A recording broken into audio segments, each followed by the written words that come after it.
a little bit shortly about, and that is Srila Prabhupada, that he mentions to the end of the purport, he mentions that in our Krishna consciousness movement, we therefore change the devotee's name to a form that reminds him of Vishnu. If at the time of death the devotee can remember his own name, such as Krishna Das or Govinda Das, he can be saved from the greatest danger. Therefore, the change of names at the time of initiation is essential. The Krishna consciousness movement is so meticulous that it gives one a good opportunity to remember Krishna somehow or other. So it's interesting that Srila Prabhupada, how he explains here, that there's also a significance of the name. One significance is that we'll be reminded that we are Krishna Das, that we are servant of Krishna. So the Das is the important part.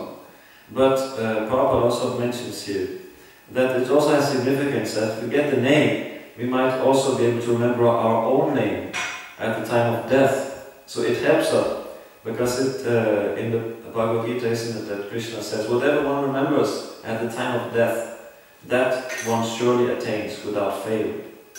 So whatever is there in our mind at the end of death, according to Krishna, whatever is there, that's the destination, that's where we go. So whatever helps to somehow put Krishna in the mind at the time of death, that's favorable. And according to Rupa Goswami, one should accept the favorable and reject the unfavorable. So this more favorable item, the change of name, of one's material name, given one's secular name, so to speak, that is exchanged with the name of Krishna Das or Govinda Das, then that helps in that way. So that's interesting, a very, you can say, wonderful feature of one's receiving a name, a new name at the time of initiation. So, with that, I would like to round off. If anyone has some comment or question, you're most welcome. Yes, Kabul first. Yes, I would just like to understand this analogy with, or this example with Arjuna shooting after the bird problem, because I understand that we should have our mind fixed upon Krishna, but Manida Prabhuji says in this way that sometimes devotees, they get like narrow vision in the way that they see only Krishna and nothing else.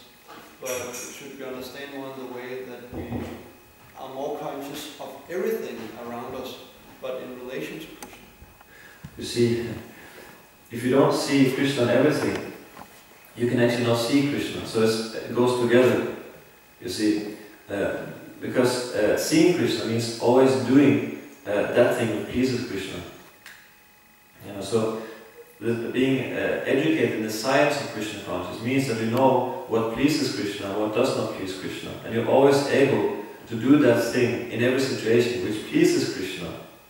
Then you'll be able to always keep him in your focus. Because as soon as you do something that displeases Krishna, then you lose him. Then you lose the sight of him. So it goes together. You have to have the determination that you want to see Krishna. Not that you want to see everything and not Krishna specific. You want to see Krishna, you want to please Krishna. That has to be determination. But you have to know the science of how to do that. And that means that you have to know how everything is related to Krishna. Unless you will not be able to see Krishna really with that pointed vision, that concentrated vision. So it goes together. There's two things that don't exclude each other. That's understanding that you don't need to really focus on Krishna, you don't need to be greedy to focus on Krishna. That's a necessary feature. That's necessary. And to see everything, how everything is related to Krishna, that's also necessary. So that both things has to be combined. That's actually the proper understanding. Yes. I just thought of a mundane example that you could use. That, for example, there's this new word, stalker, which is very prominent in the material world because people, they stalk one another. It means that you just, like, you stare at some person and just look at their every move and stuff like that. So, but there's no service in stalking, it's just looking at the person. So we should not be stalkers of Krishna in that way.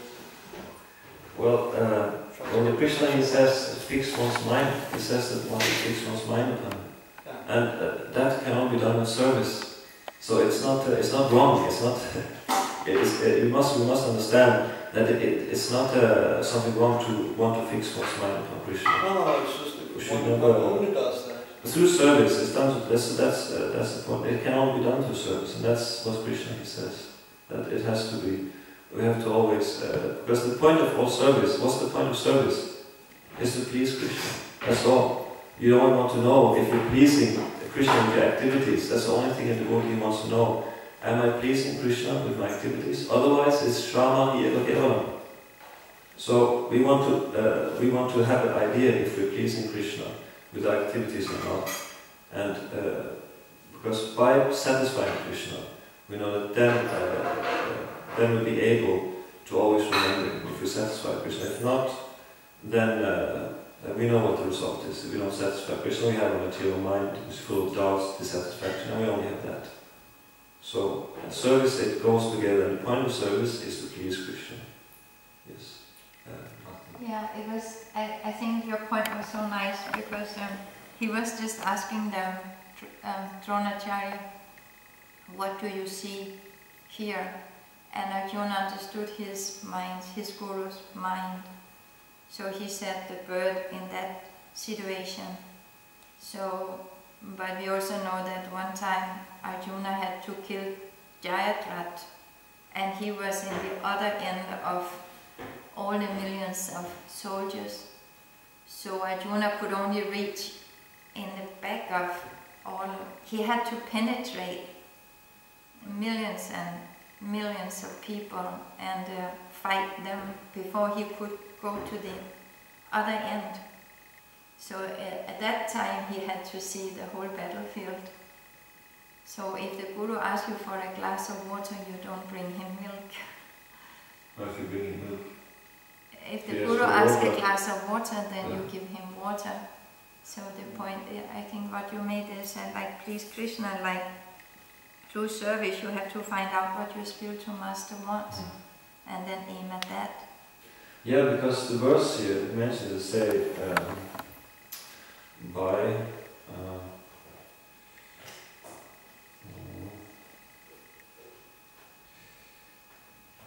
association with the devotee recommended in the Shastras.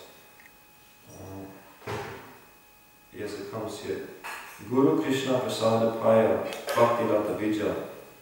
By the mercy of the Guru and Krishna, one receives the seed of bhakti. So that is there that we understand who is a Guru and what's the role of Guru in our lives. And it's said that Guru is the external manifestation of the Super Soul. So naturally, one has to discover of how satisfying the Guru is also satisfying Krishna. Trying to satisfy the Guru is trying to satisfy.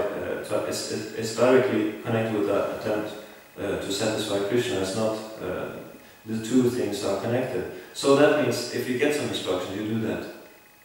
If your Guru has given you some instruction, they should make that, carry it on your head, it is said. So yes, so that is these two things, to try to understand how by satisfying the Guru you satisfy Krishna, and understand this. So thank you very much for that. Just a technicality. You also talked about the names. How especially the das was important, but isn't it when one gets a name, one like thinks of himself as das and presents himself as das, but we address others not as das but as Prabhu. Yeah, that is. And Prabhupada also said that with saying Prabhu, it shouldn't be just a matter of you can say shallow Prabhu, because we can say, oh Prabhu, get me that thing. Oh, Prabhu. So that's also actually something that can be a bit funny sometimes, of how we say, "Oh, Master, come and help me with this, Master." It's actually this is actually a very deep thing. Sometimes we make a blunder. We tend to use it just as a shallow thing. Actually, we say Prabhu, we mean das. We mean how we say it indicates that we're saying das. So that's actually also one thing we can try to catch ourselves. If we say shallowly Prabhu only, and if we don't, and that's, I would try to connect it with the point I tried to establish earlier, that we need to understand the value of the devotees.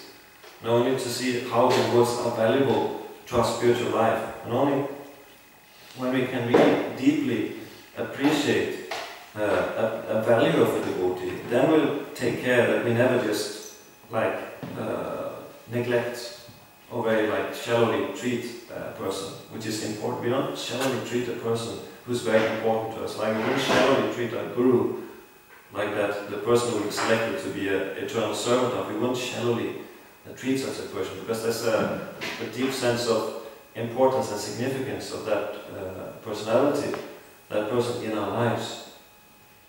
So if we can develop a sense of importance, a value in the devotees, then we also hopefully will get out of these tendencies, which is to be neglectful and superficial in our dealings with each other. So yes, it's time to round off. So thank you very much for your kind attention. Srila Prabhupada ki jai, Srila Bhagavatam ki jai.